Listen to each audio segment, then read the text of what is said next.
يا ربي بالمصطفى بلغ مقاصدنا واغفر لنا ما مضى يا واسع الكرم يا رسول الله سلام عليك يا رفيع الشان والدرج عفة يا جيرة العالم يا أهيل الجود والكرم Muhammadku dengarlah seruanku aku rindu padamu Muhammadku. Aywa Allahumma salli ala sayyidina Muhammad wa ala ali sayyidina Muhammad. Assalamualaikum warahmatullahi taala wabarakatuh. Alhamdulillahirabbil alamin wa bihi nasta'in ala umurid dunya waddin wa sallallahu wasallam ala sayyidina Muhammadin khatamin nabiyyin wa ala alihi wa sahbihi ajmain. Alhamdulillah, tuan-tuan yang dirahmati Allah Subhanahu wa taala sekalian, apa khabar? Alhamdulillah, saya mewakili kru dan produksi mendoakan anda semua semoga diberi kesihatan yang berpanjangan, dipanjangkan umur, dimurahkan rezeki insya-Allah. Jadi tuan-tuan yang dirahmati Allah Subhanahu wa taala sekalian, mari sama-sama kita mengambil peluang di pagi kita yang barakah ini untuk sama-sama kita mengingati insan yang sangat mencintai kita walaupun tidak pernah berjumpa dengan kita, iaitu tak lain tak bukan iaitu baginda Nabi Muhammad sallallahu alaihi wasallam.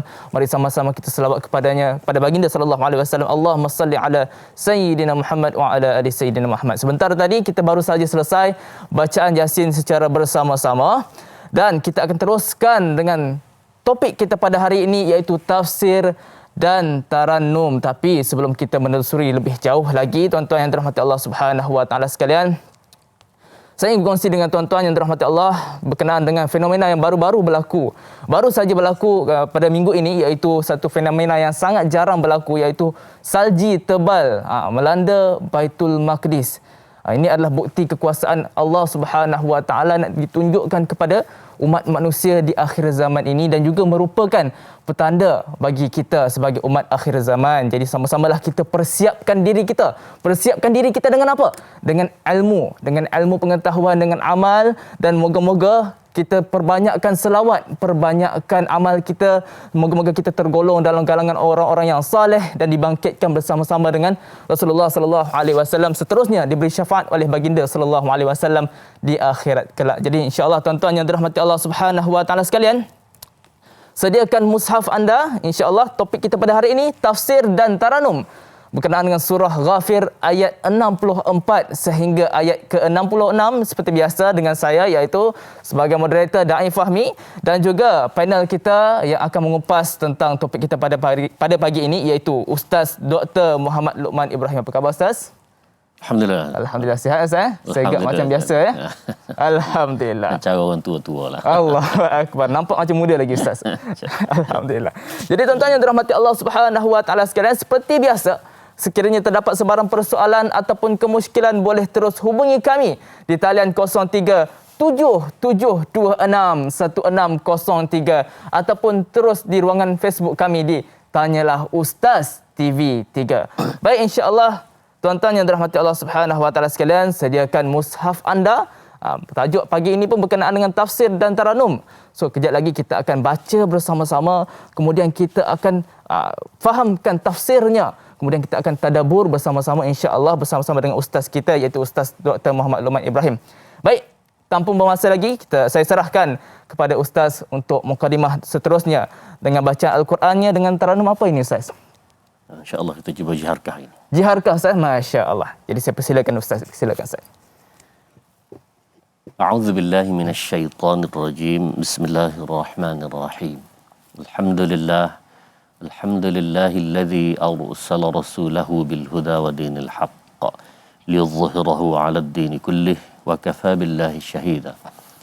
Wassalatu wassalamu ala Rasulillah wa ala alihi wa ashabihi wa mawalah. Terima kasih Da'i Fahmi, tuan-tuan, puan-puan, muslimin muslimat, mukminin mukminat, sidang penonton rahmat Allah sekalian. Alhamdulillah Allah permudahkan kita untuk bersama-sama pada pagi ini untuk membincangkan beberapa ayat daripada kitab Allah wa ma utitum minal ilmi illa qalila, yang kami berikan ilmu itu sebenarnya sikit sahaja, banyak lagi ilmu Allah yang maha luas. Tuan-tuan, insya-Allah kita akan mulakan dengan bacaan Al-Quran ayat 64 sehingga 66 daripada surah Ghafir. Dan tuan-tuan, insya-Allah Ustaz akan baca dengan tarannum murattal jaharkah. Tarannum murattal. Baik. A'udzu billahi minasyaitonir rajim. Bismillahirrahmanirrahim. Allahulladzi ja'ala lakumul arda qararan was samaa'a binaa'a وصوركم فأحسن صوركم ورزقكم من الطيبات ذلكم الله ربكم فتبارك الله رب العالمين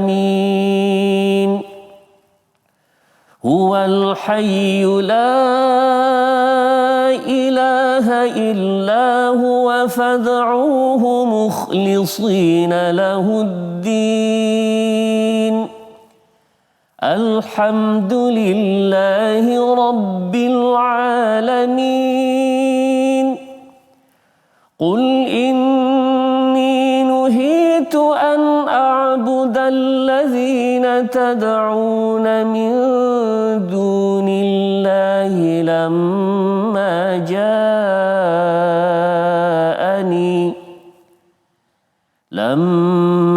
جاءني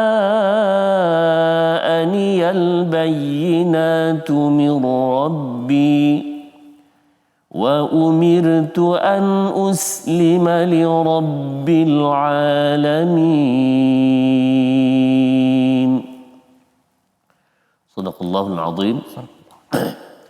Yang bermaksud, Allah lah yang menjadikan bumi untukmu sebagai tempat menetap dan langit sebagai atap, dan membentukkan tubuhmu, lalu memperindah rupamu dan memberimu rezeki daripada yang baik-baik. Demikianlah Allah, Tuhanmu, Maha Suci, Tuhan seluruh alam. Dialah yang hidup, kekal, tidak ada Tuhan selain Dia, maka sembahlah Dia. Dia dengan tulus ikhlas kepadanya. Segala puji bagi Allah, Tuhan sekalian alam. Katakanlah wahai Muhammad, sesungguhnya aku dilarang menyembah selain daripada Allah setelah datang kepadaku keterangan-keterangan Tuhanku, dan aku diperintahkan agar berserah diri kepada Tuhan seluruh alam. Tuan-tuan muslim simak rahmat Allah sekalian, itu lebih kurang makna umum kepada ayat yang kita baca tadi. Cuma sebelum kita pergi lebih lanjut kepada perbincangannya tuan-tuan, Ustaz nak merujuk dulu kepada sedikit berkenaan dengan qiraat Al-Quran yang kita baca sama-sama tadi. Dipanggilnya adalah bacaan Al-Quran yang mengikut kaedah atau mengikut cara hafz daripada Asim. Jadi Ustaz kira ramailah kalau di kalangan tuan-tuan perempuan yang sentiasa mendengar tanyalah Ustaz ini tahu bahawa bacaan kita sekarang ini namanya hafz daripada Asim. Baik, itu satu cara yang dipanggil sebagai qiraat. Di sana ada bacaan lain yang sedikit berbeza daripada kita, tapi dibaca juga oleh Nabi sallallahu alaihi wasallam. Ada sedikit berbeza. Jadi pagi ini Ustaz nak sebutkan sedikitlah berkenaan dengan bacaan qiraat, iaitu pada ayat nombor 64 tuan-tuan. Ayat nombor 64. Pada tambahan, ada tambahan sedikit pada bunyi Allahul ladzi ja'ala lakumul arda qararan was samaa'a binaa'a وصوركم فأحسن صوركم ورزقكم من الطيبات. Baik, kalau tuan-tuan perhati ada tambahan bunyi وصوركم فأحسن صوركم ورزقكم. Tiga tempat. Yang keempat ialah Dzalikumullahu rabbukumu fatabarakallahu rabbul alamin. Jadi ada 4 perkataan yang ada tambahan pada bunyi. Tulisan tidak ada tambahan, pada bunyi sahaja. Suwarakumu wa razaqakumu wa sawwarakumu, dan yang keempat ialah rabbukumu. Baik, yang ini tuan-tuan dibaca oleh 3 qiraat yang sebegini. Yang pertama sekali qalun daripada Nafi'. Kemudian Imam Ibn Kathir 2 perawinya iaitu Bazzi dan Qumbul, dan juga Imam Abu Ja'far Ibnul Wardan dan Ibnul Jammas. Yang ini membaca dengan menambah pada bunyi itu. Oh, kita kata fahami ya. Ini ada penambahan ni berubah makna ke tidak ni? Tak, ini hanya kaedah sahaja. Sebenarnya dalam bacaan kita fahami ada benda ni. Misal contoh, faqad ra'aitumuhu wa antum tanzurun. Asalnya perkataan faqad ra'aitumhu. Tapi kerana bersambung dengan dhamir tu, maka faqad ra'aitumu. Poinnya mu tu, tambahan mu itu. Jadi samalah juga pada ini. Cuma bacaan kita ada kaedah tersendiri. Begitu juga bacaan yang Ustaz sebutkan 5 tadi, adalah ada bacaan yang tersendiri. Baik, Ustaz nak minta difahami, baca ini sikit ya.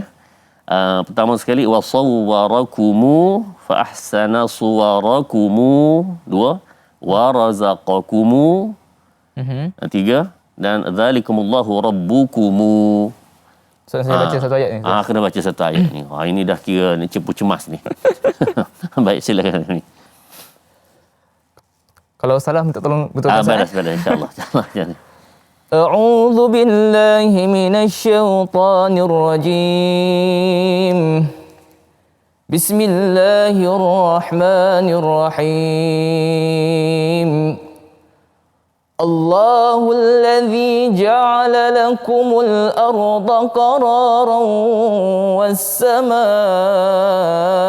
binaa'an wa sawwarakum fa ahsana suwarakum wa razaqakum minat thayyibat. Dzalikumullahu rabbukum fatabarakallahu rabbul alamin. Alhamdulillah. Difahami ni memang dah belajar pun, cuma semata-mata untuk kita sama-sama perangat balik dah. Kita itu untuk refresh kita balik, belajar refresh balik. Mudah-mudahan tuan-tuan ini memberi satu kebaikan kepada kita. Amin. Poin Ustaz pada pagi ini ialah bahawa di sana ada bacaan lain yang juga dibaca oleh Nabi sallallahu alaihi wasallam. Syaratnya kena belajarlah. Rupanya kita belajar sekarang ni betul dah. Tinggal lagi ada satu pembelajaran, banyak lagi, luas lagi ilmu banyak Allah. Cabang lagi, banyak cabang lagi. Yang mudah-mudahan tuan-tuan ini pagi ini sebagai pencetus untuk kita sama-sama menambah ilmu khususnya dalam bidang pengajian Al-Quran. Baik tuan-tuan. Ayat yang kita baca sama-sama tadi, Allah Subhanahu Wa Taala menyebutkan tentang Allah lah, Allahul ladzi ja'ala lakumul arda qarara. Allah menjadikan bumi ini sebagai tempat yang qarar. Qarar ni tempat yang kita boleh duduk, boleh menetap, boleh diam di atasnya. Was samaa'a binaa'a, dan langit itu pula dikira sebagai satu binaan, ada terjemah satu kubah yang menutup bumbung gini, sebagai bumbung menutup dunia bumi ini daripada segala malapetaka dan seumpamanya. Kemudian Allah Subhanahu Wa Taala juga menjadikan wasawwarakum, membentuk diri kita ini daripada asalnya min nutfah, thumma min 'alaqah, thumma min mudghah.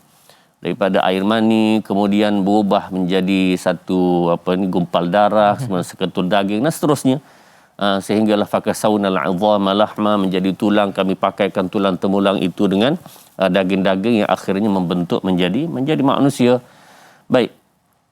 Fa ahsana suwarakum, dan Allah lah yang membentuk manusia itu menjadi sebegitu rupa yang begitu baik.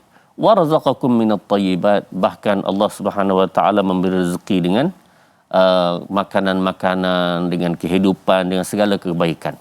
Dzalikumullahu rabbukum, dan itulah Allah Subhanahu wa taala, dialah Tuhan sekalian ala fatabarakallahu rabbul alamin.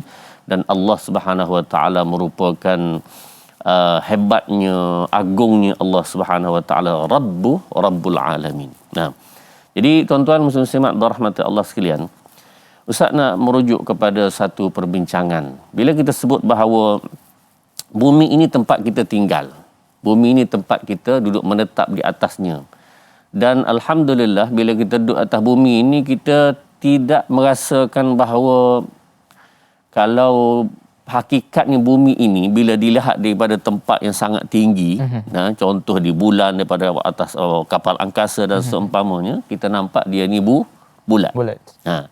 Baik, bila bulat ni tuan-tuan, ada juga pandangan orang dak, dia kata flat earth. Bumi ini rata.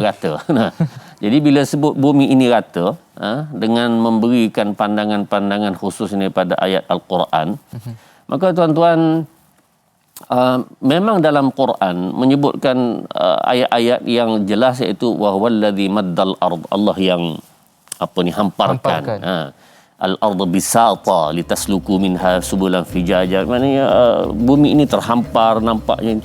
Tapi tuan-tuan, pada hakikatnya kita hendaklah memahami bahawa bumi dan dunia ini terhampar pada pandangan mata kita. Bagaimana seterusnya, Ustaz serah dulu kepada Betul Ustaz. Jadi macam mana kita nak tahu sama ada bumi itu bulat ataupun terhampar? Jadinya kita akan sambung sebentar sahaja lagi. Selepas saja kita rehat. Jadi kita nak berehat seketika, kita nak beristighfar seketika. Kembali selepas ini dalam rancangan Tanyalah Ustaz, biar tahu jangan keliru.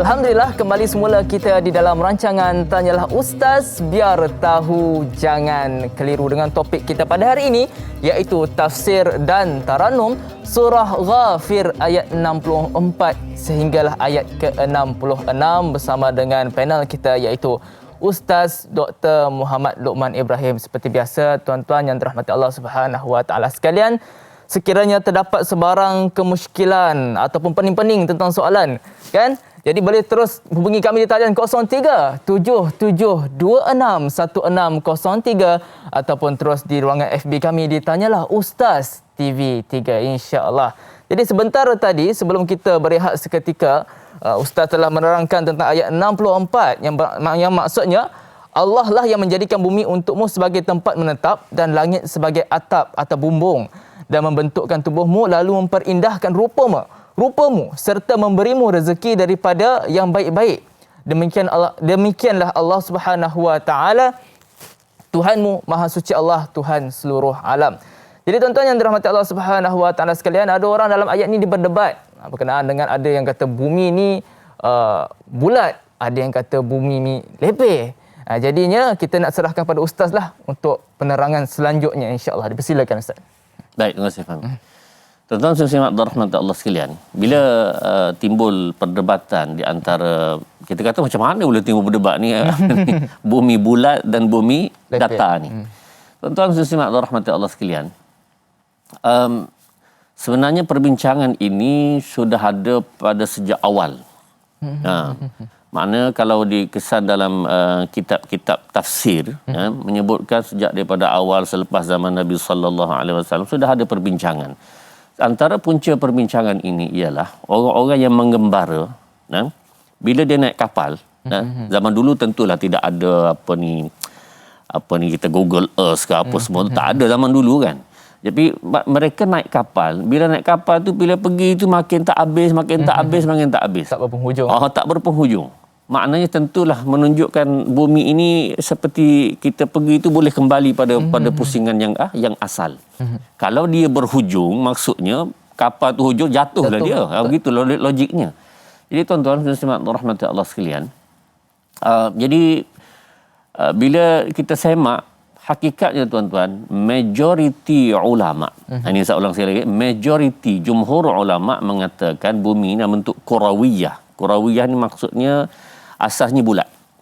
Ataupun lebih tepat kita sebut sfera lah. Sebab zaman dulu dia tak dapat tengok daripada atas tu, jadi bumi ni sebenarnya dalam bentuk sfera. Baik. Tuan-tuan, dan ada pula sebahagian daripada mengatakan bahawa bumi ini dengan sebab ayat-ayat Al-Quran menunjukkan bahawa datarnya apa semua, kita boleh duduk fil ardi qararan, menetap dalam keadaan baik dan seumpamanya ini. Maka sehingga keluar satu pandangan atau lebih tepat fatwa lah. Ada satu buku kitab yang menyebutkan siapa-siapa yang mengatakan bahawa bumi ini tidak bulat, tidak datar, maka membawa kepada kafir. Sampai tahap itu tuan-tuan. Allahumma, saya tak nak sebutlah fatwa tersebut, cuma itulah asasnya. Tuan-tuan muslimat rahmat Allah sekalian, perlu kita ingat bahawa perkara-perkara berkaitan dengan kajian yang semasa sains, yang mana tidak bertentang dengan Al-Quran, dia boleh menjadi satu penyokong kepada ayat-ayat Al-Quran. Bahkan pandangan ulama, Ustaz sebut majoriti tadi, menyatakan bahawa bumi ini adalah bulat kurawiyah. Dan Imam Fakhruddin Ar-Razi menyebutkan dalam kitabnya Mafatihul Ghaib, iaitu satu kitab tafsir yang sangat besar. Fakhruddin Ar-Razi menyebut, Fakhruddin Ar-Razi lebih kurang 500 atau 600 hijrah gitu, maknanya awal, sangat awal. Beliau menyebutkan bahawa bumi ini bulat. Bumi ini bulat.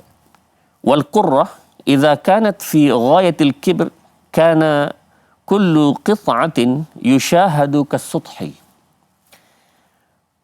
Bulat ini oleh kerana bulat sangat besar.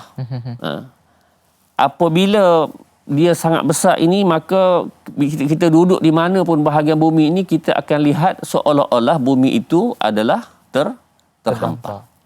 Contoh mudah tuan-tuan, seekor semut duduk di atas satu bola besar. Kalau kita jadi semut tu apa kita nampak? Kita nampak flat lah. Kita flat lah. Kenapa? Kita kecil. Betul. Bumi itu sangat besar. Jadi sebab itu tuan-tuan, ini satu logik akal yang mudah. Dan beritahulah bahawa dalam hal ini bila kajian sains ada, dan kajian sains pun nak tolak sampai tak boleh. Sampai tak boleh. Setiap orang yang nampaknya pergi ke angkasa balik menceritakan memang gitu bumi ini. Bahkan ada gambar yang cukup banyak, sehingga akal nak tolak tu tak mungkin lah. Bersepakat seluruh orang yang pergi ke angkasa mengatakan kita tipu manusia di dunia ini bahawa bumi ini sebenarnya datar. Kita kata bulat. Tak mungkin berlaku begitu dengan teknologi yang ada zaman sekarang ini. Jadi kita tetapkan bahawa jumhur ulama punya pandangan itulah yang dipegang oleh, boleh katakan, keseluruhan pandangan orang pada hari ini. Adapun sebahagian kecil yang menyatakan demikian tu, kita nak kata macam mana, pulanglah kepada mereka. Tapi kita berpegang kepada yang demikian itu. Baik. Perkara yang kedua tuan-tuan, bila Allah sebutkan bahawa Allah lah yang wasawwarakum fa ahsana suwarakum. Allah lah yang menjadikan kita dan memperelokkan tubuh badan kita ini. Jasad kita dan seumpamanya. Tuan-tuan, pada hakikatnya elok tak elok ini di sisi Allah Subhanahu Wa Taala sama je. Nah, manusia ini pada sisi Allah Subhanahu Wa Taala sama. Nah, tidak ada bezanya antara ustaz dan Fahmi, walau Fahmi semak lagi pada ustaz pun. Tidak ada beza sebenarnya. Kenapa? Kerana Allah yang menjadikan manusia. Wa sawwarakum fa ahsana suwarakum. Dan dalam hadis yang sahih yang Nabi sallallahu alaihi wasallam sebutkan, innallaha la yanzuru ila suwarikum. Allah tidak melihat kepada rupa paras kamu, jasad kamu. Cantik mana ke, hebat mana ke, apa semua, tidak, Allah tidak heran itu. Nah. Wala ila ajsadikum, dalam hadis yang lain menyebutkan bahawa jasad tu barang kamu Allah tak tengok. Kenapa Allah tak tengok itu, tuan-tuan? Kerana semua itu adalah kejadian yang Allah buat kepada kita. Tetapi walakin yanzuru ila qulubikum wa a'malikum, tapi Allah tengok kepada hati dan juga perbuatan, amalan. Maknanya, tuan-tuan, seorang yang sangat cantik pada hari ini, sangat hebat wajahnya, ke tubuh badannya sangat sado, maka itu bukan pertimbangan di sisi Allah Subhanahu wa taala. Yang Allah pertimbangkan ialah dia beramal dan akhirnya dia mentaati perintah Allah, masuk dalam syurga.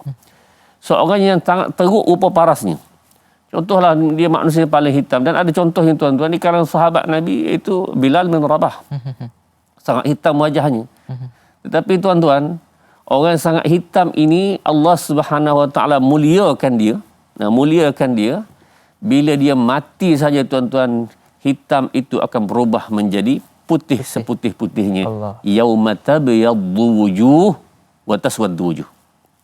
Pada hari ini di akhirat kelak, tuan-tuan, orang ini yang mukanya sangat hitam akan jadi putih kerana ketaatan kepada perintah Allah Subhanahu wa taala. Orang yang sangat putih pada hari ini, yang kerja tiap-tiap hari duduk, tuan tengok dalam media sosial kan, ada orang yang mengajar kerja nak make up je mengajar, ya dah.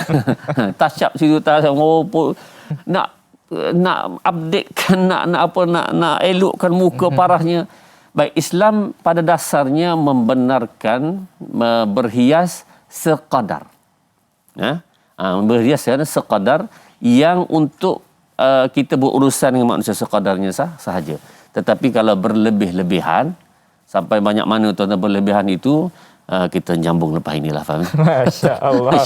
Banyak lagi kupasan-kupasan yang akan kita kupas selepas ini. Tapi kita nak berehat seketika. Minum kopi dulu. Yang bagi yang mengantuk tu, minum kopi dulu, segarkan mata anda. Kita nak berehat seketika. Kembali selepas ini dalam rancangan Tanyalah Ustaz, biar tahu, jangan keliru.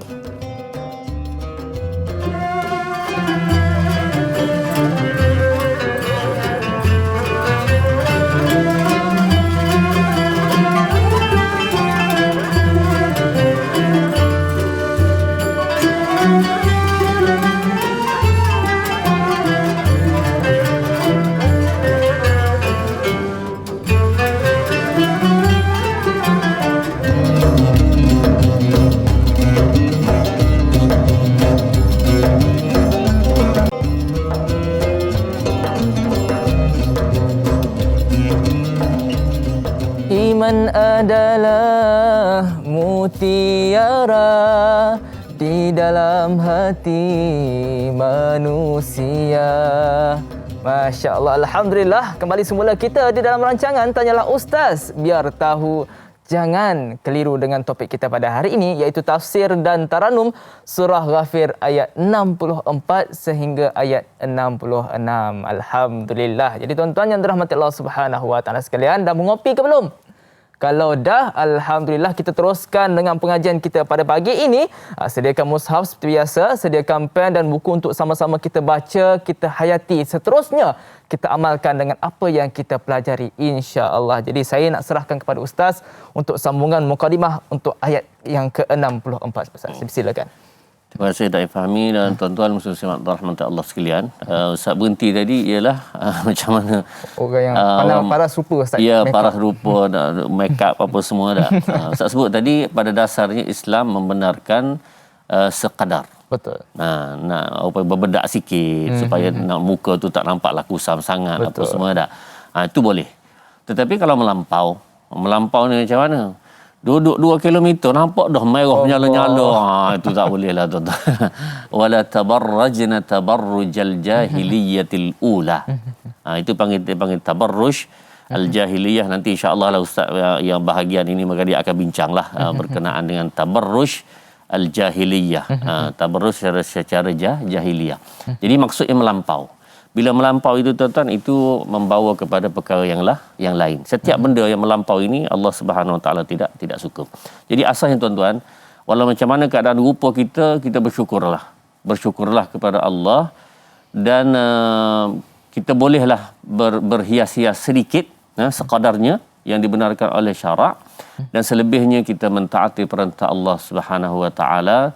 Tuan-tuan yakinlah di akhirat Allah Subhanahu Wa Taala akan tukarkan rupa orang yang atas dunia nampak tak elok, nampak buruk, dia akan jadi sangat-sangat cantik di akhirat kelak. Masya-Allah. Dan rupa orang sangat cantik, sangat baik, semua orang puji, semua orang suka kepada dia semua tuan-tuan, tanpa taat kepada perintah Allah dan Rasul, maka dia akan seburuk-buruk manusia di akhirat kelak. Allahu Akbar. Allah tak lama lagi tu, tak lama tuan-tuan. Boleh jadi esok aja. Betul. Sebab tu Allah guna perkataan lighad wal tanzur ma qaddamat lighad. Hendaklah kamu tengok apa yang kamu nak bawa esok. Apa menunjukkan esok itu dekat. Betul. Boleh jadi esok, lusa, tulak. Tapi kalau 20-30 tahun akan datang pun tuan-tuan, di sisi Allah dia tetap sekejap dan dekat. Masya Dan boleh berlaku dengan segera. Betul tu. Baik.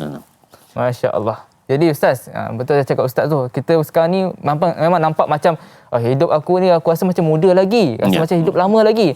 Tapi kita kena ingat tuan-tuan, memang hidup kita ni kita rasa macam lama. Tapi dunia kita ini berada di penghujung. Kita ingat dunia ini berada di awal, tapi bukan. Bukan juga berada di pertengahan. Dunia kita bukan berada di pertengahan sekarang ni. Tetapi kata Rasulullah sallallahu alaihi wasallam, dunia ini berada di penghujung. Kita di hujung tanduk, dah hujung sangat-sangat dah. Jadi tuan-tuan yang dirahmati Allah Subhanahu Wa Taala sekalian, sebab itulah mengapa kita perlu persiapkan diri kita dengan mempelajari ilmu Al-Quran dan As-Sunnah. Dua perkara ini yang ditinggalkan oleh Rasulullah sallallahu alaihi wasallam, yang mana kata Rasulullah, kalau kamu berpegang kepada dua benda ini, nescaya kamu tidak akan sesat selama-lamanya, insya-Allah. Jadi tuan-tuan yang dirahmati Allah, pada Ustaz, saya rasa dah sampai masa untuk kita raikan soalan daripada penonton kita, insya-Allah, daripada Facebook. Daripada saudara Hasnoin Wahid, merujuk pada ayat 64, soalan saya Ustaz, apakah yang menyebabkan orang-orang kafir itu tidak boleh menerima kebenaran yang dibawa oleh Rasulullah sallallahu alaihi wasallam? Mohon pencerahan daripada Ustaz. Terima kasih saudara Hasnoin Wahid di atas persoalan tersebut. Saya kira ini soalan sulung yang sangat baik, Ustaz, dipersilakan. Baik, terima kasih kepada Tuan Hasnoin Wahid. Soalan yang sangat baik. Tuan-tuan muslim-muslimat rahmati Allah sekalian, kita kena ingat bahawa asasnya Allah Subhanahu Wa Taala beri pilihan kepada manusia. Beri pilihan, ini asas. Sebab kalau tidak ada pilihan, bukan manusia. Betul. Yang tak ada pilihan itu ialah malaikat. Wa yaf'aluna ma yu'marun. Dia akan buat apa yang Allah perintah. Betul. Syaitan dia tak ada pilihan lagi dah. Hari itu dia beri pilihan, dia tak terima pilihan tersebut, maka habis dah. Yang ada pilihan adalah kita, manusia. Bila ada pilihan ini, Allah Subhanahu Wa Taala sebut, a'udzubillahi minasyaitonir rajim. Wa hadainahun najdain. Kami beri dua jalan. Inna hadainahu as-sabila imma syakiran wa imma kafura. Kami tunjuk kepada kamu dua jalan, imma syakira wa imma kafura. Kamu nak jadi orang bersyukur Islam atau kafir terpulang. Faman syaa'a falyu'min wa man syaa'a falyakfur. Siapa nak beriman, sila. Tak nak beriman pun tak apa. Bukan tak apa, maksudnya pilihan dia. Pilihan. Baik. Tetapi adalah selepas itu kesannya inna a'tadna lidh-dhalimina naran ahata bihim suradiqa ila akhir al-ayat. Baik, tuan-tuan. Jadi asas kepada pilihan ini, maka Allah nak manusia itu kena pilih. Jadi kalaulah dia pilih sesuatu, maka tuan-tuan dia kena bertanggungjawab di atas pilihannya itu. Jadi gini, contoh mudahnya ialah Fahmi, kalau Ustaz beri pada Fahmi satu nasi lemak pagi ni, Ustaz kata makan, Fahmi kata tak nak makan lah pagi ni, contohnya tak, ataupun saya tak minat nasi lemak ni, itu saya pilihan. Dah kenyang ke apa, itu pilihan. Betul. Hak kita nak makan atau tidak. Maka begitulah contohnya Allah Subhanahu Wa Taala letakkan benda baik dan letak benda buruk, kamu pilih. Jadi di atas kehendak manusia atau ikhtiar tadi, maka dia boleh pilih baik atau buruk. Dan sebab itulah maka mereka ini diberi pengadilan di sisi Allah Subhanahu Wa Taala kerana pilihan tersebut. Dia tak boleh kata bahawa Allah tetap ada. Dia tak boleh kata gitu.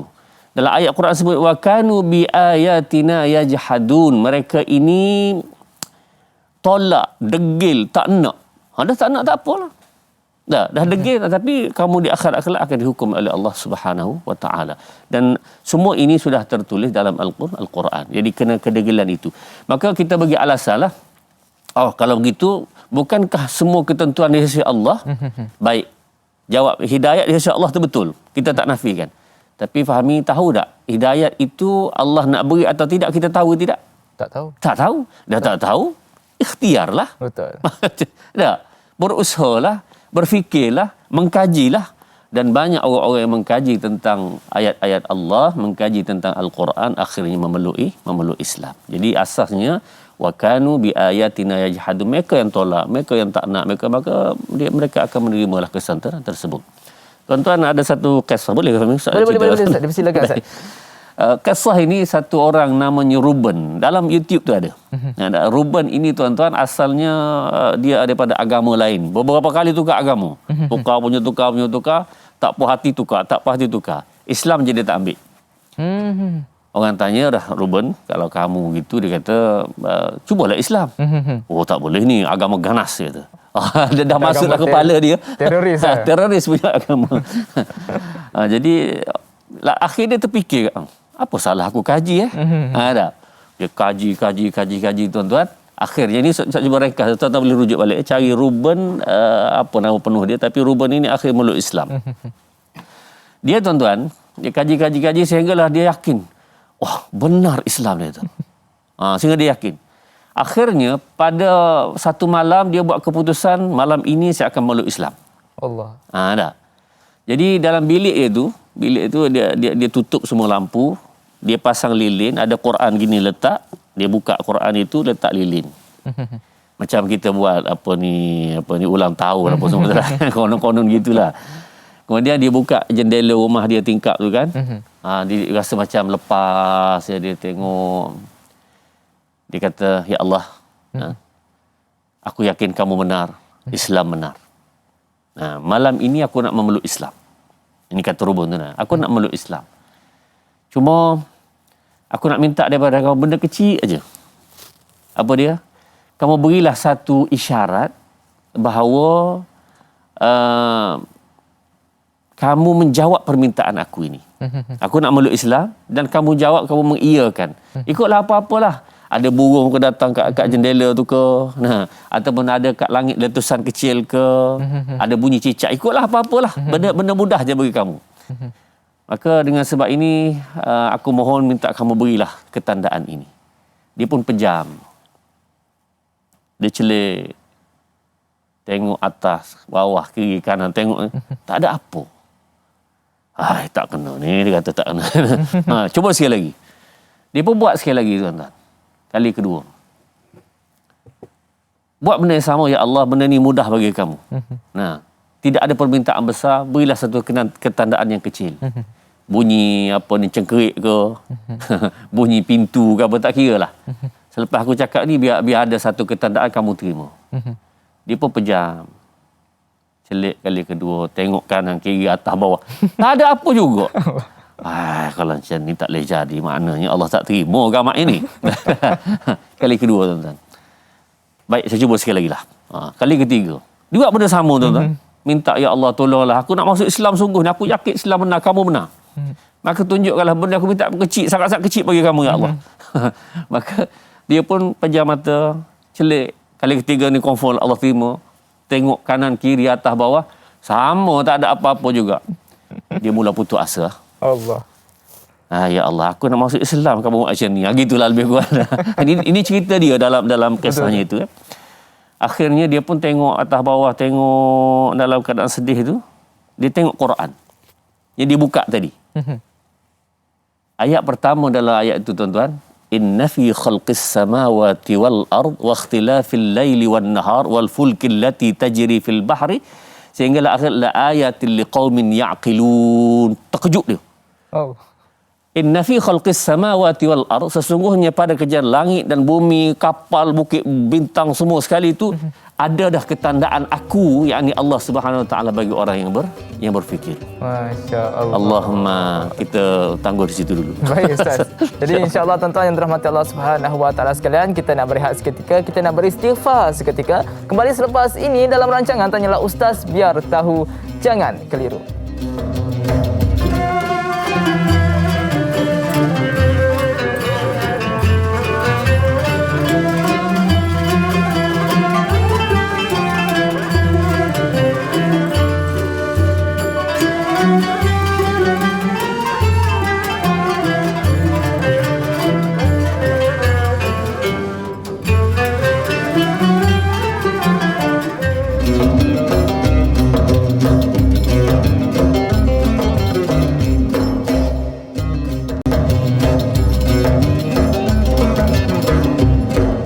Alhamdulillah, kembali semula kita di dalam rancangan Tanyalah Ustaz, biar tahu jangan keliru. Dengan topik kita pada hari ini, tafsir dan taranum surah Ghafir ayat 64 sehingga ayat ke-66. Baik Ustaz, tadi Ustaz telah cerita berkenaan dengan kisah Ruben, tapi tak habis lagi cerita tu Ustaz. Sampai dekat dia, Allah dah menjawab persoalan dia. Allah dah menjawab dah pun apa yang dia nak, cuma dia tak perasan Ustaz. Silakan Ustaz. Baik, terima kasih Da'i Fahmi dan tuan-tuan sesimak rahmat Allah sekalian. Yang nak diceritakan di sini ialah Ruben ini minta kepada Allah, Allah jawab. Rupanya sebelum dia minta, Allah dah jawab. Allah. Tinggal lagi permintaannya supaya bunyi burung lah, bunyi apa letusan kecil lah, apa semua itu. Bukan itu caranya. Betul. Kamu lihat kepada Quran, ya dia buka tuan-tuan secara tidak langsung dah ada depan mata. Jawapan dia.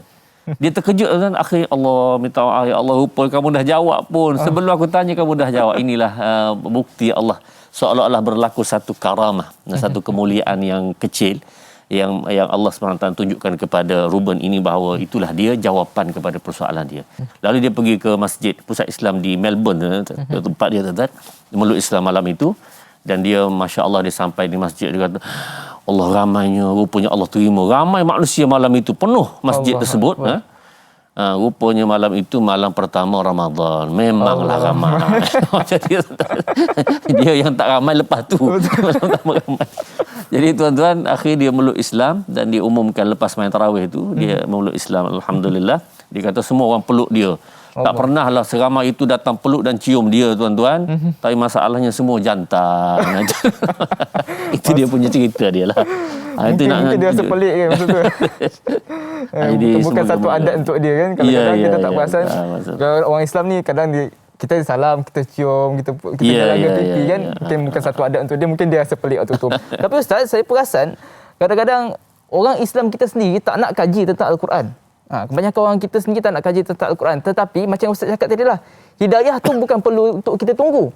Tetapi hidayah tu adalah perlu untuk kita cari sebenarnya. Dan kadang-kadang saya sendiri rasa malu dengan mu'allaf, orang yang baru memeluk agama Islam ni. Kerana apa? Kebanyakan saya dengar kisah mereka adalah pada asalnya mereka mengkaji Al-Quran adalah sebabnya untuk menentang Islam.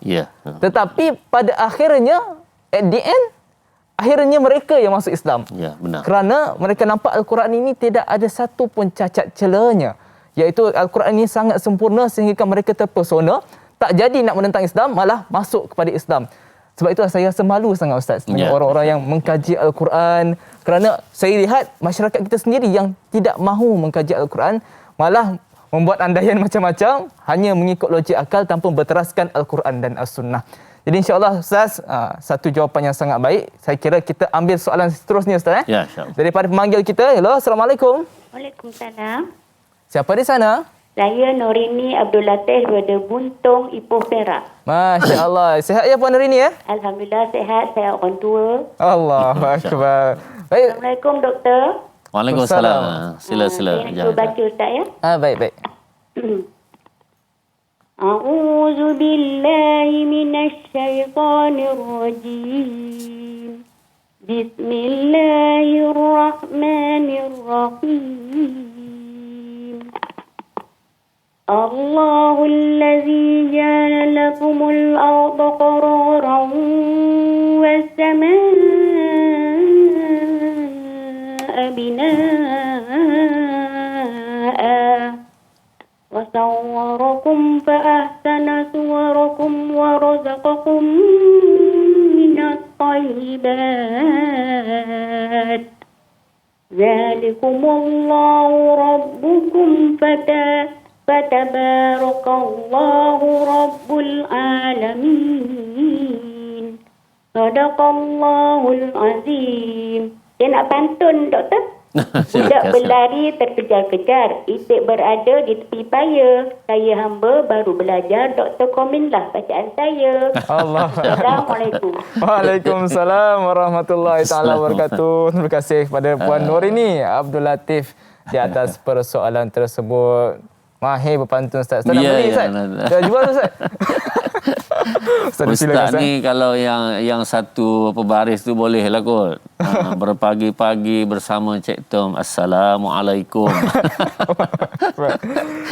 Yang lebih tak tahulah. Baik, terima kasih pada Jahnurini. Bacaan Alhamdulillah. Itu asasnya kepada bacaan Tarannum Jiharkah yang kita baca awal tadi. Yang lain-lain Alhamdulillah, tinggal lagi ada sikit awal tadi ja'ala.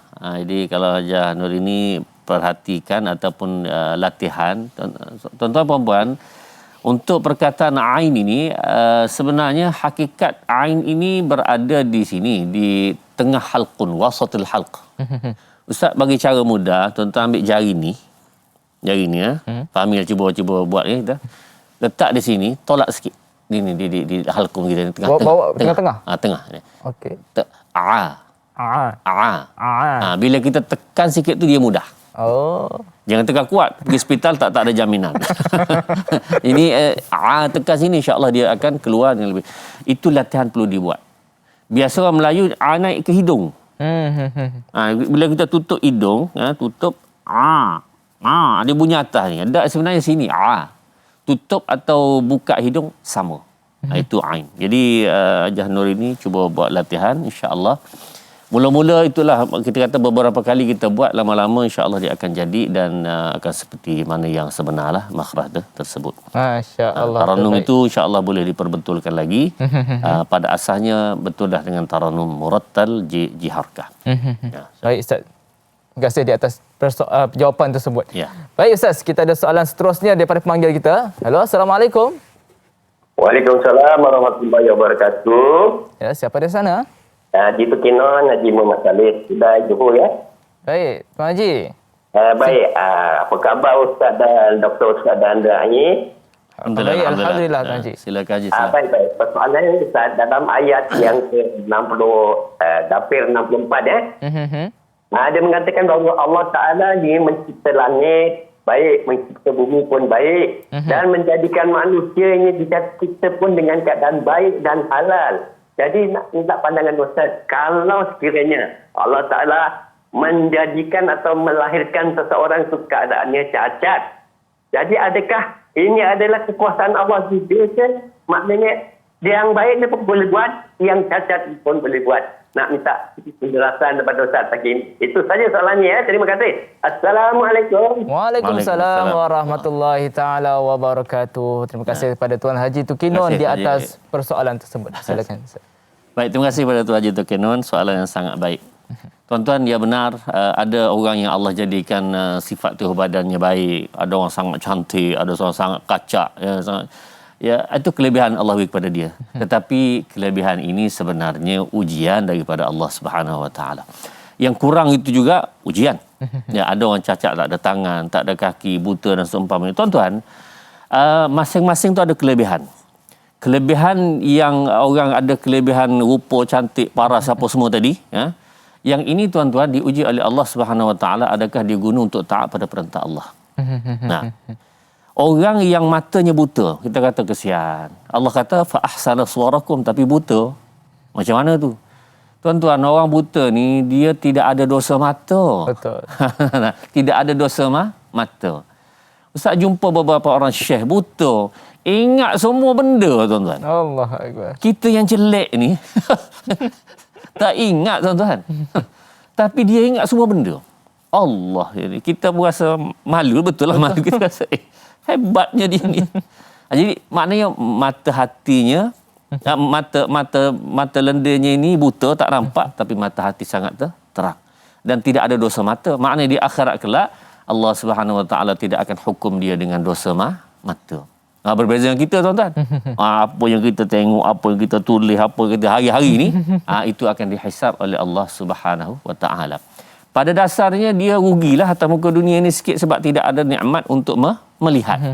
Tapi tuan-tuan, matanya ini akan mendapat nikmat lebih besar jauh daripada itu, tuan-tuan, iaitu nikmat syurga dan nikmat dapat melihat Allah Subhanahu Wa Taala. Ahlus Sunnah wal Jamaah mengatakan kita akan dapat melihat Allah Subhanahu Wa Taala nanti.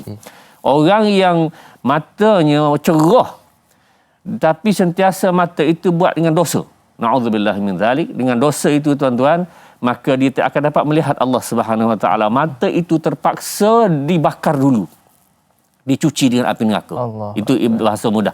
Dicuci dengan api neraka, akhirnya barulah kalau Allah izinkan baru dia dapat melihat Allah Subhanahu Wa Taala. Nikmat yang paling besar. Maknanya, tuan-tuan, walaupun susah atas muka dunia, tapi susah tu dalam bentuk yang sangat sedikit. Semua akan bersyukur di akhirat. Yang tak terkena dosa ini bersyukur di akhirat. Mujurlah, tak ada dosa mata dulu dah. Di akhirat dia bersyukur. Atas dunia dia rasa rugi. Kenapa? Tak boleh melihat, susah. Tapi susah itu sekejap dan sedikit. Bandingan sekejap macam mana? Fahami? Cuba perhati ayat ini. A'udzubillahi minasyaitanirrajim. Wa inna yawman 'inda rabbika ka'alfi sanatin mimma ta'uddun. Sesungguhnya satu hari di akhirat sama 1000 tahun atas muka dunia. Satu hari di akhirat 1000 tahun. Makna satu orang yang, tuan-tuan, ada umurnya sampai 1000 tahun, satu hari baru. 1000 tahun satu hari baru. 1000 tahun satu hari. Ya. Allah. Kita kata Nabi Nuh AS yang umurnya dikatakan sampai 950 tahun atau lebih lagi. Baik, itu baru satu hari. Baik, kita cuba buat bahagian, tuan-tuan, cara ringkas. 1000 tahun tu 24 jam, satu hari 24 jam. Betul. 24 jam, kalau separuh maknanya 12 jam. 12 jam. 24 jam 1000 tahun, 12 jam 500 tahun, 6 jam 250 tahun, 3 jam 125 tahun. Kalau untuk nenek kita umur 120 tahun, 3 jam baru. Oh, 3 jam. Di akhirat. Allah. Umur 60-70 tahun, Fahmi? Tak. Berapa? Sekejap sangat. Hanya 1 jam 30 minit. Allahumma berbalailah, tuan-tuan, sabar 1 jam 30 minit untuk mendapat syurga Allah Subhanahu Wa Taala. Dan sangat-sangat rugi orang yang tak sabar 1 jam 30 minit. Dia ambil segala, buat jahat segalanya. Tipu orang, rasuah, segala-galanya, tuan-tuan. Maka yang ini hanya untuk menempah neraka Allah Subhanahu Wa Taala. Tidak berbaloi. Masya Allah. Terbaik penjelasan daripada Ustaz. Itulah, Ustaz, saya lihat tadi Ustaz kata berkenaan dengan orang kurang upaya. Orang kita melihat orang kurang upaya ni adalah satu kekurangan. Sedangkan ini adalah satu kelebihan. Matanya buta, terhindar daripada maksiat, perkara-perkara maksiat. Telinganya mungkin tidak dapat mendengar, tapi juga tidak dapat mendengar perkara-perkara yang maksiat ataupun yang lara. Jadi insya-Allah, tuan-tuan yang dirahmati Allah Subhanahu Wa Taala sekalian, jangan ke mana-mana. Kita nak melabuhkan tirai di TV3, tetapi jangan ke mana-mana. Kita akan sambung lagi 30 minit di siaran TV9. Kembali selepas ini dalam rancangan Tanyalah Ustaz, biar tahu, jangan keliru.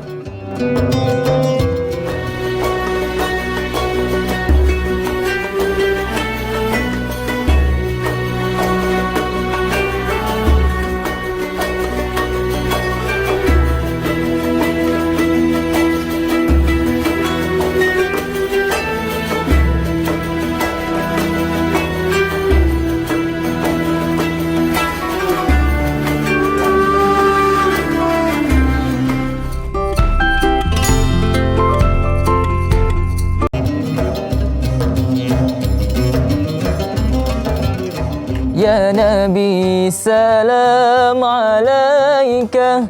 Ya Rasul, salam alaika. Ya Habib, salam alaika. salawatullah alaika.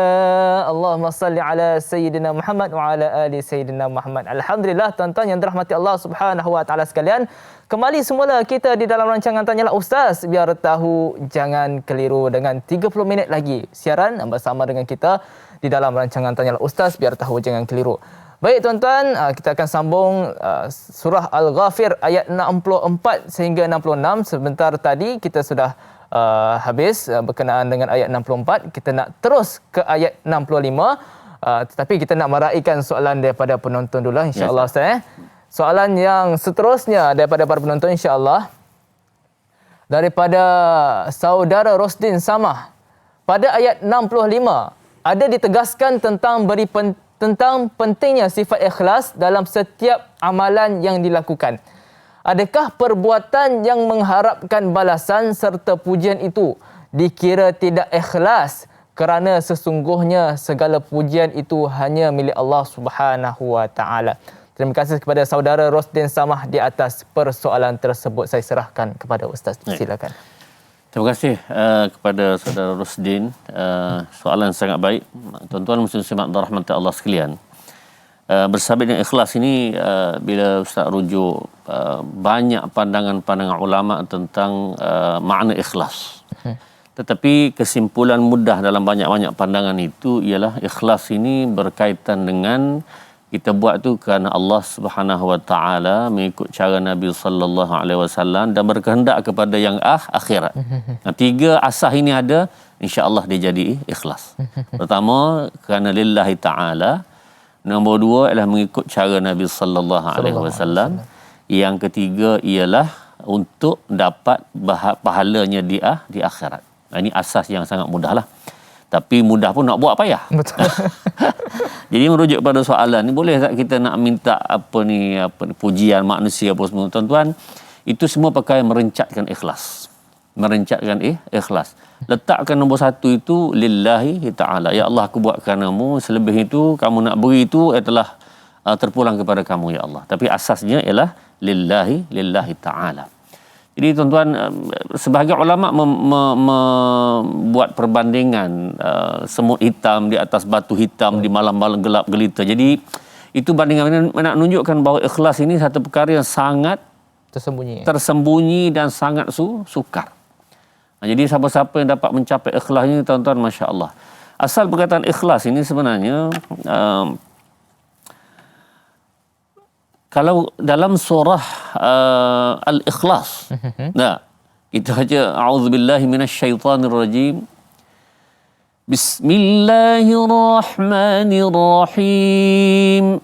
Qul huwallahu ahadun illahus samad lam yalid wa lam yulad wa lam yakul lahu kufuwan ahad. Qul huwallahu ahad, katakanlah ya Muhammad, Allah itu esa.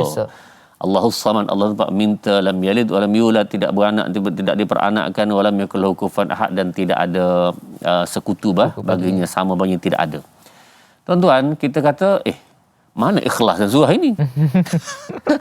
Mana ikhlasnya? Baik, ini makna ikhlas. Ikhlas ini maksudnya ialah itu yang tinggal hanya tauhid kepada Allah, yang lain itu dah buang semua lain. Tak ada. Ikhlas hanya satu saja kepada Allah Subhanahu wa taala, itu akhlasa yukhlisu ikhlas. Ayat Quran yang lain, ala lillahid dinul khalis. Itulah agama yang kepada Tuhan itu din al-khalis, agama yang bersih, yang suci, yang terkeluar apa yang lain, tinggal itu saja. Maknanya ikhlasnya hanya menumpu kepada satu perkara, tauhid kepada Allah Subhanahu wa taala. Bila sebut saya ikhlas, maksudnya saya ini serah ini kepada Allah Subhanahu wa taala. Itu ikhlas yang sebenar. Jadi semoga tuan-tuan, para ulama menyebutkan bahawa kita perlu buat latihan untuk dapat ikhlas ini. Antara cara melatih ikhlas ini adalah istiqamah. Apa istiqamah? Pagi subuh pergi semayang, zuhur pergi semayang, asar pergi semayang, begitulah tiap hari, hujan panas, ribut taufan, pergi juga. Maka orang ini insya-Allah ikhlas. Masya-Allah, terbaik jawapan daripada Ustaz. Baik Ustaz, kita ada soalan seterusnya daripada pemanggil kita. Hello, Assalamualaikum. Waalaikumsalam warahmatullahi wabarakatuh. Dai Fahmi dan Dr. Muhammad Luqman Ibrahim. Saya Omar Abdul Majid dari Felda Cini Timur 3, Pekan Faham. Assalamualaikum Doktor dan Dai. Waalaikumsalam warahmatullahi taala wabarakatuh. Ya, soalan saya begini Doktor ya. Dalam ayat 64 tadi Allah Subhanahu Wa Taala dah suruh buat kajian mengenai bentuk bumi ni. Ada yang kata hamparan, kata Doktor tadi, ada yang kata bulan. Soalan saya Doktor, inilah Allah Subhanahu Wa Taala meminta kepada orang yang beramal soleh untuk membuat kajian. Tetapi kita ni terbalik. Yang pergi ke angkasa lepas tu ialah mat saleh, bukan orang-orang yang beramal soleh. Jadi soalan saya, apakah kerana kelemahan kita, kelemahan umat Islam kerana tidak mahu mengkaji keadaan ini menyebabkan umat Islam boleh mundur sekarang ini? Apabila umat Islam ditindas di tanah air mereka sendiri kerana kemunduran kita, kerana kita gagal untuk mengkaji apa yang Allah Subhanahu Wa Taala buat untuk dibuat kajian daripada orang-orang yang beramal soleh ini, bukannya mak soleh. Itu soalan saya Ustaz dan Dai, Datuk dan Dai. Terima kasih banyak Doktor dan Dai. Assalamualaikum. Waalaikumsalam warahmatullahi taala wabarakatuh. Terima kasih kepada Tuan Haji Omar Abdul Majid di atas persoalan tersebut. Datuk Ya. Insya-Allah. Insya-Allah. Silakan Ustaz.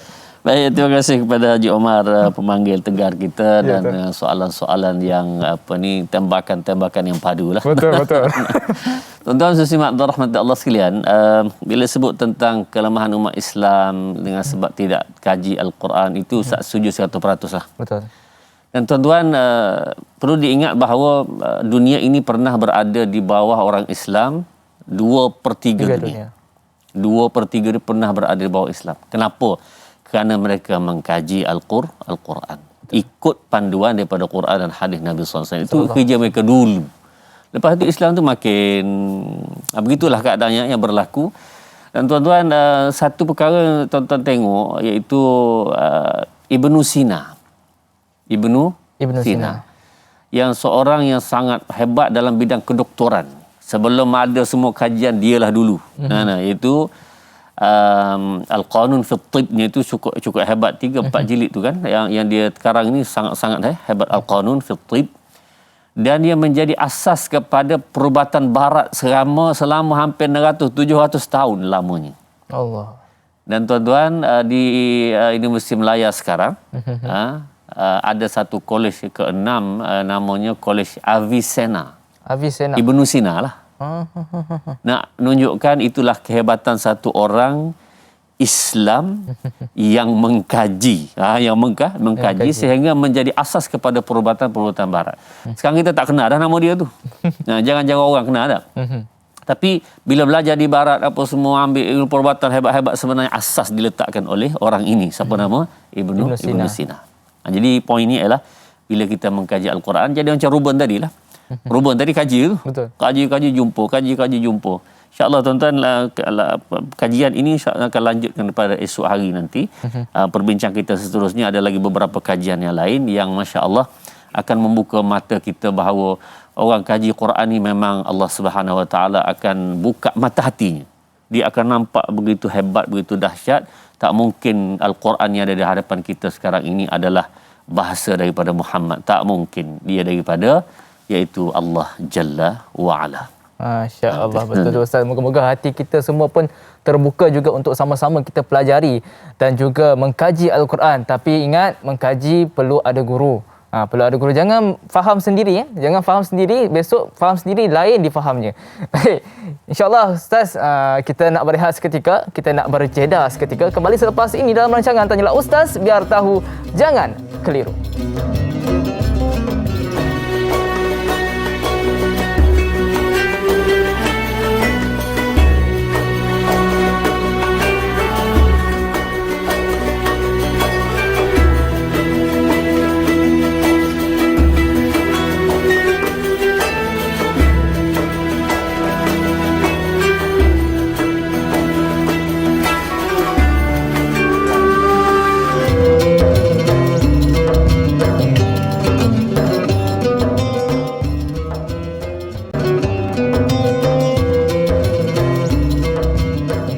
Alhamdulillah, kembali semula kita di dalam rancangan Tanyalah Ustaz, biar tahu jangan keliru. Dan banyak telah kita kupas ya berkenaan dengan topik kita pada hari ini, iaitu tafsir dan taranum surah Ghafir ayat 64 sehingga ayat yang ke-66. Baik, insya-Allah kita tak nak membuang masa lagi, kita nak terus menjawab persoalan daripada penonton kita daripada Facebook, daripada Muhammad Hafizi Hafiz. Soalan saya, kenapa pada ayat 66 yang ke-66 Allah Subhanahu Wa Taala menyeru Nabi Muhammad sallallahu alaihi wasallam supaya tidak menyembah selain Allah Subhanahu Wa Taala, sedangkan Nabi Muhammad sallallahu alaihi wasallam tetaplah menyembah Allah Subhanahu Wa Taala sebagai pencipta. Mohon pencerahan Ustaz. Terima kasih kepada saudara Muhammad Hafizi Hafiz di atas persoalan tersebut. Saya serahkan kepada Ustaz. Terima kasih kepada saudara Hafiz dan tuan-tuan, soalan yang sangat baik berkaitan ayat 66. Sebenarnya dalam ayat ini Allah Subhanahu Wa Taala menyebutkan, Allah menyuruh Nabi sebut, qul inni nuhitu an a'budallazina tad'una min dunillah. Aku ditegah tak boleh nak menyembah selain daripada menyembah Allah Subhanahu Wa Taala. Sebab ada sebab nuzul ayat ini berkenaan Rasulullah diminta supaya menyembah selain daripada Allah. Jadi sebut dengan jelas tak boleh. Baik tuan-tuan. Kemudian berkait ini juga ada ayat yang lain. Rasulullah SAW ni dia sedaya upaya nak supaya manusia ni beriman. Sehingga beberapa kali Al-Quran sebut sehingga dia rela mati diri dia. Nah, la'allaka bakhi'un nafsaka alla yakunu mu'minin, sampai kalau hancur tubuhnya tu tak apa, yang penting orang beriman kepada Allah Subhanahu Wa Taala. Tuan-tuan, jadi sebab itu ada permintaan lain. Ya Muhammad, kalau kamu tegas sangat macam mana orang nak beriman? Tak boleh tak? Kinilah kita buat satu MOU ataupun satu persefahaman. Iaitu sekali kami pergi tempat kamu semayang apa semua kan. Sekali pula kamu datang tempat kami, tak semayang pun tak apalah, sentuh-sentuh saja kan. Itu dalam riwayat sebut sentuh-sentuh saja apa ni berhala-berhala. Maka tuan-tuan, Rasulullah hampir nak setuju. Sebab fahami, kalau sentuh tu syirik atau tidak? Sentuh saja. Tak syirik lagi. Betul. Sebab kita masih beriman kepada Allah, cuma nak ngambil hati supaya orang tu boleh mana tahu dia terbuka hati memeluk Islam. Itu niat Nabi. Betul. Tapi Allah Subhanahu Wa Taala sebut dalam surah Al-Isra, a'udzubillahi minasyaitonirrajim, walaula an thabbatnaka laqad kitta tarkanu ilaihim syai'an qalila. Kalau tak kerana aku teguhkan hati kamu dah cenderung kepada mereka. Syai'an qalila. Kalau kamu buat juga Muhammad gitu, idzal la'adzaqnaka dhi'fal hayati wa dhi'fal mamat. Aku akan susahkan kamu hidup dan semasa mati kamu susah jadi. Allah. Thumma la tajidu laka 'alaina bihi nasira. Tidak ada bantuan daripada kami lagi dah. Jadi tuan-tuan, sentuh tu pun tak boleh. tak boleh. Jadi tuan-tuan, saya nak kait sikit dalam hal ini. Bila isu banjirnya apa semua baru ni kan, ada bersih kuil lah apa semua itu. Tuan-tuan, Islam ini agama rahmat, penuh dengan kebaikan. Tuan-tuan nak bantu apa orang bukan Islam, silakan, tak ada masalah. Nak cuci rumahnya, nak bantu anak sekolahnya, bagi duit, bagi makanan, minyak masaknya apa semua. Okey, no problem, itu tidak ada apa-apa. Antabarruhu, boleh kamu berbuat kebaikan untuk mereka, tak ada masalah. Tapi tuan-tuan, Islam ada limit lah. Ada batasan dia. Bahawa setakat ini boleh, ada benda yang tak boleh. Yang tak boleh itu apa? Berkaitan dengan masalah syirik kepada Allah Subhanahu Wa Taala. Mereka ada pegangan, kita ada pegangan, lakum dinukum waliyadin. Dalam hal yang berkaitan dengan menyembah selain pada Allah, maka kita kata mereka nak, tak apa, itu tak ada masalah bagi mereka. Cuma bagi kita tak boleh. Itu Islam ada limit dia lah. Betul. Kalau tidak, mereka kata boleh minum, kita kata boleh juga, tak boleh. Itu limit kita. Maknanya kalau nak buat juga, itu terpulang, itu hak awak. Tapi dari Islam kata tak boleh. Masya-Allah, terbaik. Saya rasa macam boleh buat analogi. Contoh kalau orang minta kita minum arak, rasa je, lepas tu muntah balik. Seolah-olahnya macam tu lah kan. Masya-Allah. Jadi Ustaz, kita nak menjawab soalan seterusnya, nak raikan soalan daripada para penonton insya-Allah. Daripada Facebook, daripada saudara Aiman Aizuddin. Ayat 66, sesungguhnya aku dilarang menyembah sembahan yang kamu sembah selain daripada Allah Subhanahu wa taala. Bagaimanakah tunduk dan patuh yang Allah perintahkan untuk kita praktikkan dalam kehidupan sebagai bukti mengikuti apa yang disampaikan oleh Nabi Muhammad sallallahu alaihi wasallam. Mohon perkongsian ilmu. Terima kasih kepada saudara Aiman Aizuddin di atas persoalan tersebut. Silakan Ustaz. Baik, terima kasih kepada Aiman, soalan yang sangat baik. Tuan-tuan muslim dan rahmati Allah sekalian, berkenaan dengan setakat mana kita nak patuh kepada Allah Rasul ini. Tuan-tuan, sebenarnya Nabi SAW ini dia punya contoh dia pada batang tubuhnya seluruhnya. Pada tubuh Nabi SAW seluruhnya.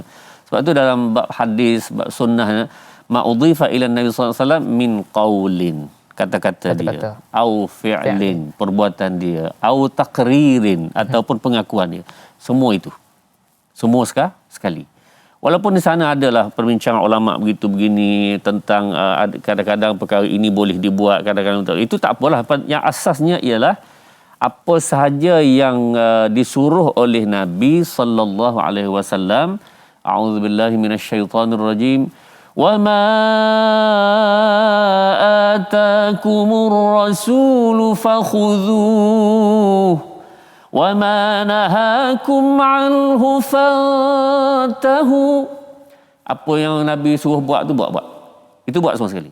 Wa ma nahakum, apa yang Rasulullah tegah itu maka kamu berhentilah, kamu jangan buat. Jadi maknanya mematuhi perintah Allah dan Rasul. Tuan-tuan, ada satu klip video, boleh sikit lagi? Boleh. Ya, berkenaan seorang ibu yang umur sekitar 60-61 gitu, yang viral dibawa di dalam sekitar seminggu dua ini. Berkenaan dia menyebutkan tentang dia adalah berpegang kepada Quranis. Quranis maksud pegang kepada Quran, tapi pada masa yang sama tidak terima hadis Nabi sallallahu alaihi wasallam lah. Saya ikut Quran aja. Saya ikut Quran sahaja. Jadi ada beberapa poin yang Ustaz nak ulas sebenarnya, tapi insya-Allah tuan-tuan, yang ini Ustaz nak sambung esok. Ulak dah esok lagi. Insya-Allah tuan-tuan, Ustaz akan ulas panjang ini kerana dia memberi kesan sangat besar. Dia tidak bertudung dengan alasannya bahawa Quran tidak suruh bertudung. Quran tak sebut rambut. Begitu.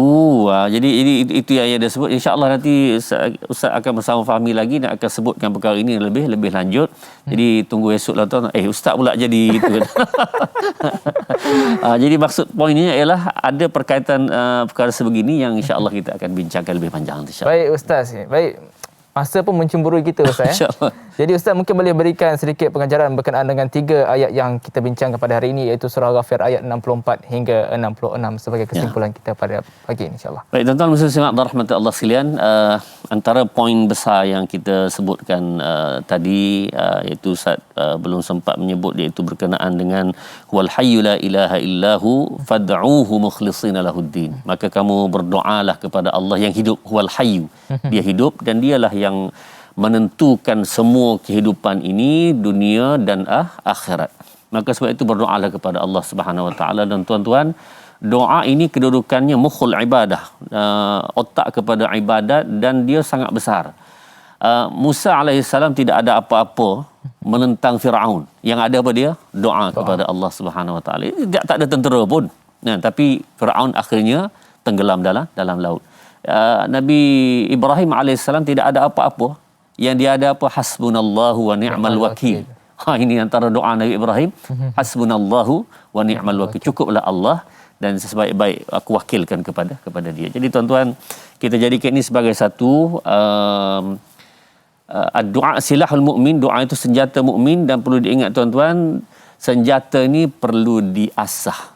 Kalau senjata simpan dalam poket, simpan dalam rumah tak jadi apa, dia kena diasah, dan inilah dia kita gunakan senjata mukmin, silahul mukmin ad-du'a. Masya-Allah, terbaik Ustaz. Jadi Ustaz, untuk mengakhiri program kita pada pagi ini, mungkin Ustaz boleh membacakan doa ringkas bagi merahmati majlis kita pada pagi ini Ustaz. Silakan. A'udzubillahi minasyaitonirrajim. Bismillahirrahmanirrahim. Alhamdulillahi Rabbil Alamin. Wassalatu wassalamu ala ashrafil anbiya'i wal mursalin. Wa ala alihi wa sahbihi ajma'in. Allahumma arhamna bil Qur'an. واجعله لنا إماما ونورا وهدى ورحمة. اللهم ذكرنا منه ما نسينا وعلمنا منه ما جهلنا وارزقنا تلاوته آناء الليل وأطراف النهار واجعله لنا حجة يا رب العالمين.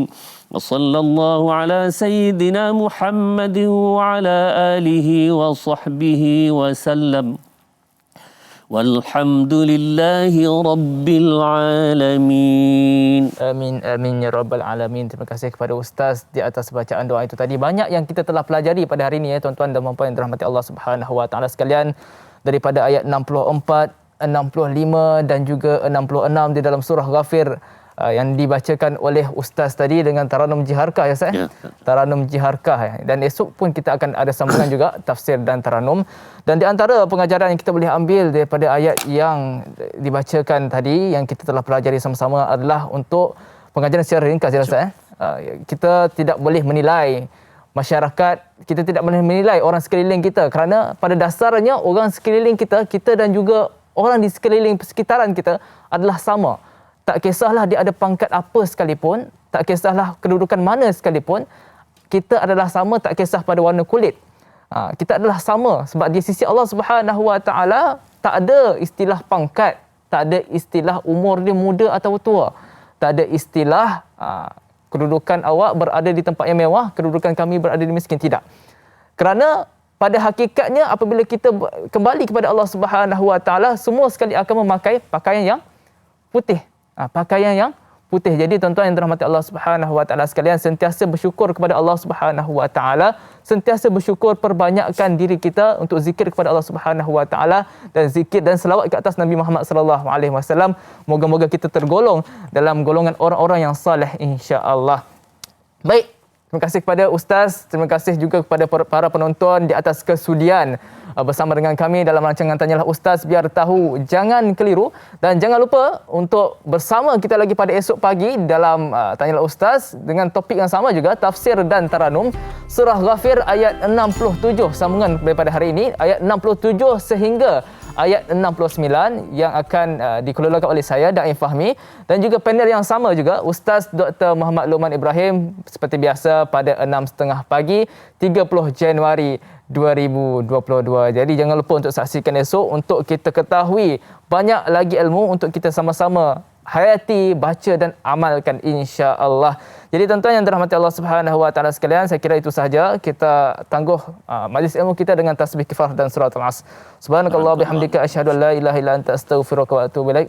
A'udzubillahi minasyaitonir rajim. Bismillahirrahmanirrahim. Wal 'asr innal insana lafi khusr illa allazina amanu wa 'amilus shalihat wa tawassaw bil haqq wa tawassaw bis sabr.